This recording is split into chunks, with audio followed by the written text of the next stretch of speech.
Beach.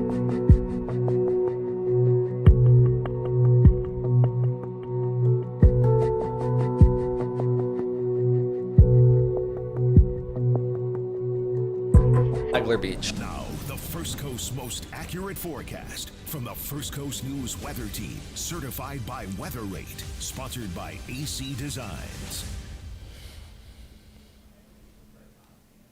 Good afternoon. The weather team is letting me lead things off, which is kind of dangerous. What do we call this? Streaming? Is that it, Robert? Yeah, it's this internet thing going on. First, we're going to talk about Severe Weather Awareness Week, hurricanes and flooding. But before we get into it, I want to ask you, Tim, about your tie. Absolutely love this. Let's put it on Tim. Thank you very much. So as you don't know, Robert, I do like legit, right? Mm-hmm. So I wore this for today. Serious subject, although we would like to make it very clear that there's no hurricanes for us to worry about in the short term. This is actually an infrared satellite picture of Hurricane Matthew. Oh, wow. Yeah, 2016. And it's because actually the woman who I love and am married to got tired of me talking about Matthew and so she made a tie of it. Actually, two different versions. So I have two different versions of Matthew. That was 2016. And if we have time, at some point, if we have time, because I've been here a while, but in fact, someone asked me just this week, Tim, what as far as a broadcast meteorologist were the three most significant hurricanes for me? And I would say Floyd 1999, Matthew 2016, and then Irma 2017. And of course, you were here for both of those, right? I was not here. I was in the business. I was around. But that's what. But we should tell folks who don't know. When were you forecasting in NAS Jax? What years? NAS Jax, I started at 2019. Okay. So just after those two. Mm-hmm. Gotcha. Yeah. So just after, fresh in everybody's mind. I was working on TV at the time, but not here on the First Coast. But two of those are kind of recent. My goodness, it just shows we're getting. There's a lot of energy out there, Robert. There is. There's a lot of. So I don't want to get us too off track. Robert's going to pretty much lead us. And so what are we calling this every afternoon? We should call it something. We should call it something. There's but what you can't see, folks. This is kind of like the Wizard of Oz, but behind the curtain. Is a young man. Would you call him young, Arnold? I mean, Andy. Would you call him Robert? Yeah. So Andy's running the scene. We're kind of looking for a title, but right now Andy's going to call it Severe Weather Week, and I should get more serious. So it is Severe Weather Week, and we've been covering the topics all week long. You and Lou were on this morning, right? Yes. And this morning we talked a lot about insurance policies. That was one of the big topics. And even see here, this is a graphic from floridadisaster.org. So Severe Weather Awareness Week is this week every year where they go through a bunch of different, meteorological phenomena. Earlier we were talking about tornadoes. Tomorrow it's wildfires, extreme temperatures. Today it's hurricanes and flooding. And yeah, me and Lou were talking about this morning about, flood insurance and also just general insurance. But flood insurance is one that I think a lot of people, especially if they're new to Florida, Tim, that I think they might get caught off guard because, correct me if I'm wrong, if you get I'm sure each policy is a little different, but generally, let's say you have a storm surge and it impacts your home. Is general insurance going to cover that if they deem it to be the flooding from the surge being the main issue and not the wind? As a majority, I mean, some cases, but certainly experience shows us that you better have flood insurance as well, which doesn't seem to make sense, but it is what it is. I mean, that's how it's been for decades. If we could pop that back up there, what I thought was really interesting and would be a good point, again, Robert, for people who are new to the area, the third point there, look at the numbers there. So just 1 inch of flood water can cause $25,000 in damage. And I guess to me, the point that it really makes is, I think we all understand that if we get the big one, that is the direct hit, it's catastrophic, right? Almost to the point to where, I shouldn't say it doesn't matter, but your house is gone, okay? But what really happens more frequently is we don't get the big one, right? But we do certainly have many events, at least where we're threatened with 1 inch of floodwater. Some places, like for instance, Irma. Irma, because it came at us from the point I'm trying to make is Irma because it came at us from the Gulf. It was not a storm surge event. I don't recollect even one building collapsing right? Like a complete loss from Irma. But many homes and businesses got about 1 to 2 feet of water. The point I'm trying to make is Irma didn't, like the movies, just blow the businesses or homes away, right? But you can imagine if 1 inch of flood water causes $25,000 of damage, 1 to 2 feet, that was a big deal. So I guess what I'm trying to point out is don't think, well, I'm not going to get flood insurance because what's the odds of us having the big one? 1 inch, that especially now with our more frequent and busier hurricanes, to me, that is like a major seller of, gosh, our family should probably have flood insurance. Oof. And not just flood insurance, but I've seen, reviewing insurance policies. And I'll admit this, and I talked about it earlier, I'm not 100% sure what my policy covers right now. Gets confusing. It does. Yeah. You get the escrow, you get your payments, and it's all, I got a mortgage. It's all into that entire fund. But if a big tree fell on my house tomorrow because of hurricane wind versus flooding, I need to review that personally myself. And I'm sure a lot of people are in that same boat. But a couple other things, people want to remind of is make that disaster preparedness plans. One thing is reviewing your insurance policy, but making sure your family's businesses all have the right stuff. And the evacuation routes, as well as a disaster supply kit. It's something I have at home, and I think this goes back to when I lived in Japan, is a go kit. And I say Japan because we always had to worry about earthquakes. And it was like, grab a bag. We had all our important documents in there. But it is one of those things that I think that can ease stress. I think I am so glad you said that. I'm so glad you said that, especially because you have that experience, even though it wasn't hurricanes, but with the more frequent earthquakes. That's exactly why I try to convince my family to do it. That hopefully it won't happen, but it's one less stressful thing you have to worry about if, in fact, a hurricane watch is issued or a hurricane warning is issued. For those who are new to the area, I guarantee you, your adrenaline starts to flow, especially if you're here and you have one child in one school and one child in another school. You just, if you can have things already checked off that list, why not do it now? So I absolutely agree with you. Yeah, and it's one of those things, like it's less stress. You don't have to run the Publix or whatever grocery store you go to the day before a storm hits, because we all know that's a hot mess. Just try and stay prepared. Canned foods, water won't go bad on you. Right. You're going to have it ready to go. Plus things like passports. You're not trying to shuffle and get those documents. But let's talk about this here, Tim. Ooh, I got a nice little storm surge graphic. You know what is interesting about this graphic? I'm going to click the next button because here, this shows 3 feet, this shows 6 feet, and that shows 12 feet. And we like to show, the upper end of the scale here. But the storms that we've shown, actually, Andy, can you throw up the video we just had a moment here ago? Because the storms we've got here on the First Coast over the last 10 years, and you were talking about some of the worst ones here, they were what was the max surge during Irma in Jacksonville? So the max surge with Irma was only about 3 feet. Right? Yeah, it was the rain from Irma. Now Matthew, of course, was different because it came at us from the Atlantic. Some folks down in Flagler and southern St. John's got about 7 to 8 feet. Oof. Yeah, and so that's why you did see some homes down there collapse because they're on the dunes and it undercut the dunes.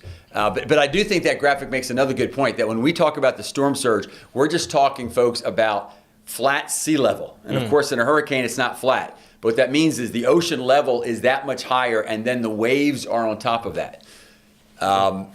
Tough to really, I think, even conjure what kind of forces those are. But that's why we use the term catastrophic. The National Hurricane Center, as you know, Robert, they're very specific about their terminology. And so when they get to catastrophic, that's not us using an adjective. That is a scientific engineering term for the type of damage that significant storm surges cause. Well, I guess on that note, too, specifically for Duval County, now if you go to firstcoastnews.com, we have an article on this, and we have all the county maps there. So we're just going to go Duval County here because Jacksonville, greater Jacksonville area, biggest population. And something, of course, I know these zones here, Tim, but something that always kind of surprises me is how big Zone A is. Yeah. here in Jacksonville. Yeah. Like all of Black Hammock Island, Blount Island. Well, look, in some Fort places, George. some places on the west side of the St. Johns Right? River and west of I-95. We use that term River City by the Sea, which is one of the reasons this is a beautiful spot. Robert, I know your family has a boat to enjoy that river, but that also indicates that we are.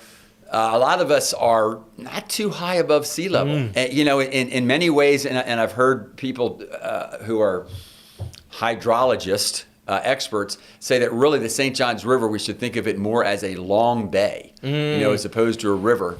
And it just to me points out the fact that truly, in fact, if you're wondering what do you call coastal, I would say anything from that shading eastward. And notice that shading goes well west of I-95. Wow, that makes sense because all the St. Johns River leading up, well south of Jacksonville is tidal, right? Right. So it's pretty much a big old inlet. But yeah, it's like all the way down towards, we're talking about clear out near NAS Jacks or Zone A water. Well, evacuation zones. with Irma, some of the worst flooding were the homes west of I-95, and it's because those homes were zoned to be allowed to build closer to sea level. So whether you're talking about some very old homes up there in the northwest side that are just like 2 feet above sea level, or even Ortega, there just west of Highway 17, there were some pretty significant properties there that flooded that far inland. Now, I do want to point out that Irma was a combination of both storm surge, which was about 3 feet, which as hurricanes go is not a big deal, but we had what I call a biblical rain. And what I mean by that is, and I say that, Robert, because I've given many a weather speech over the decades in which people were wondering or asked questions about how much rain will it take for the river to flood, because they move from other spots where rivers do flood. And I would make the statement that one of the nice things about the St. Johns, because it is more of a tidal river, that it would take an incredible amount of rainfall. And they would say, well, how much rainfall? And I said, well, way more than just a summer thunderstorm. And I would use the term biblical. Or another way to say it would have to be a 1 in 500 or 1 in 1,000 year flood. And I'm still hearing from state hydrologists who are debating about, was Irma a 1 in 500 year rain event or 1 in 1,000 year rain event. So when we talk about flooding, folks, or if you are here for Irma, remember at least half of the flooding from Irma, when I say half, I mean the level that the St. Johns came up, was at least half was because of rainfall, not from storm surge. Well, I guess I'm going to ask you this question here, Tim. We got this question, and you're talking about Irma, so we're talking about storms past. But how about just even last year? What lessons have we learned from last year's hurricane season that could help us this year? And I'm going to ask you, and let's expand on that question, and even go back to the last few years, because you said the last few years it's been some of the biggest storms you've seen. What do you think are some of the lessons that we've learned here in Jacksonville on that? What I'm hoping people have learned is that as bad as they were, remember all the significant hits were from the Gulf of Mexico. And as bad as Irma was, again, Irma was not the catastrophic storm surge event.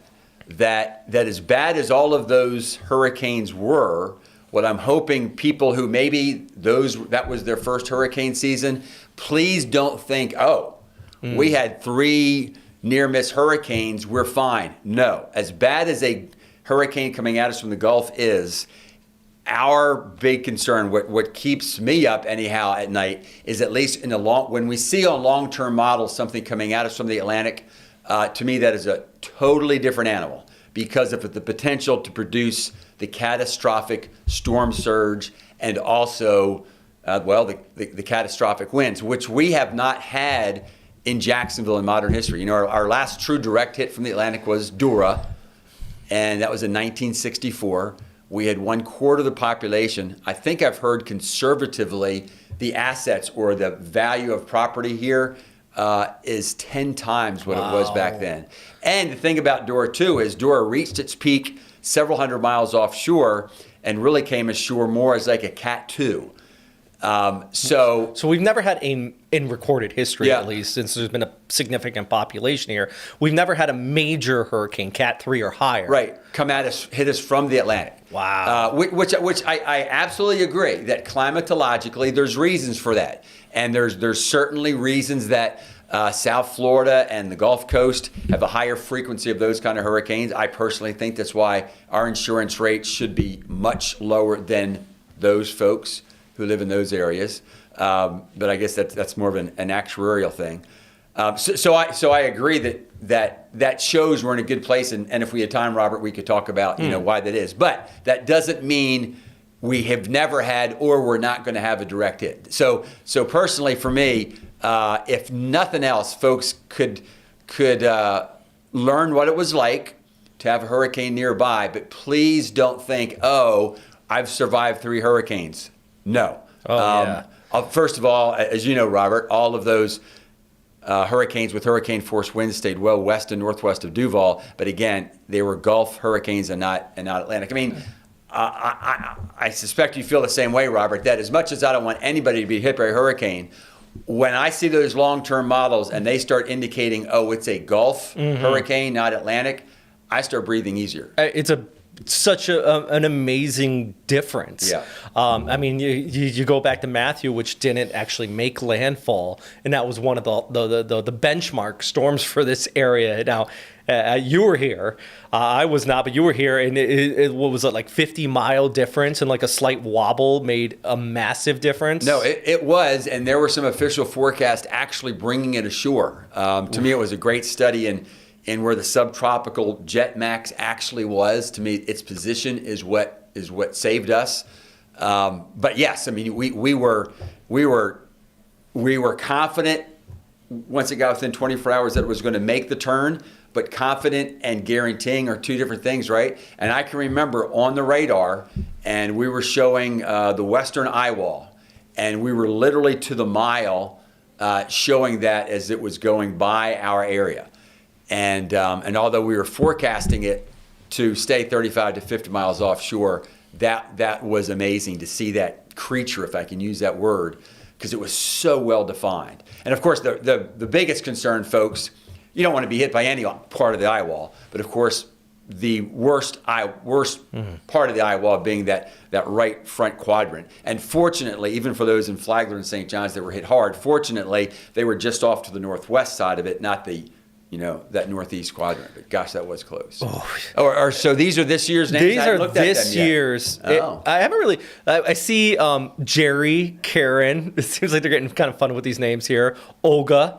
Humberto sounds familiar. There was Umberto. In fact, at least back then, or the last time I used it, which must have been 6 years ago, I think it was Umberto. So Gabrielle. So yeah, some of these, Aaron, some of these have been we've seen before, but there's a lot of new ones there, which shows you how many major hurricanes we've had. Right, because remember, they for people at home that don't understand, if you get a major hurricane, serious damage, or just a general impact, they get retired. So when you get a lot of new names in here, it kind of shows, things are...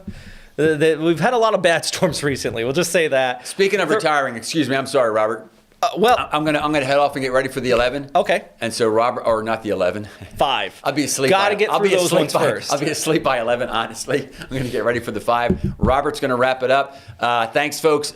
We so much would prefer hearing your questions. So as we go through.